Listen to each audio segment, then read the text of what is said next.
izay tsara fiomanana tsy ho tapohan'ny loza.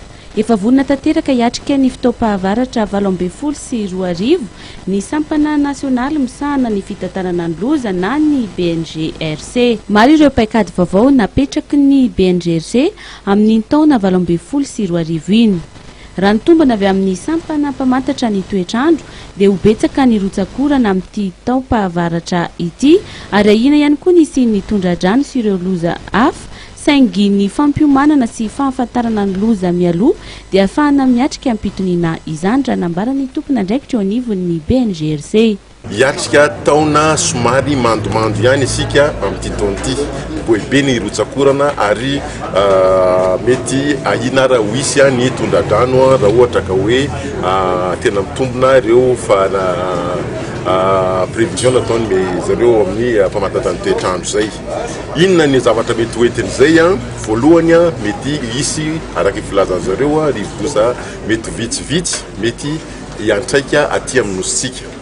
Ary ny faharoa manaraka zay rehefa misy ny rivodoza dia ho hisy ihany ny fahasimban'ny fonenana, fahasimban'ny lalana, fahasimban'ny fambolena sy ny araka fahitantsika azy andavanandro fiakaran'ny rano sy ny fiotsahan'ny tany. Ka ny Bngrc zany amin'ity taona ity dia efa miomana sahady amin'ny fampiomanana an'ireo mpiarabelona amintsika amin'ny fomba hiatrehana andreo loza mety hitrango ireo. Ary ankoatran'ireo loza mety hitranga zay loza voajanahary dia isika izao koa zany dia efa miatrika sahady ireo loza mety nataony hoentiny noho ny ataon'ny olombelona na hitrakitraka io na amin'ny fivoarana ara-industriel moa dia be dia be ny zavatra mety hitranga eto amintsika. Nisy androany ny fampahafantarana ny asa vitan'ny Bngrc tamin'ity taona 17 sy 20 ity, ary ny vinanasa no an'ny taona 12 sy 20.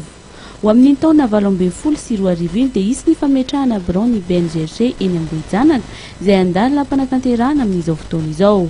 Ary napetraka ihany koa ny fitoerana regionaly ho an'ny sampana Bngrc. Misy ihany koa ny système d'alerte apetraka eny amin'ireo renirano eto Madagasikara ahafahana mandrefy ireo fitombon'ny renirano amin'ny fotoanan'ny orana.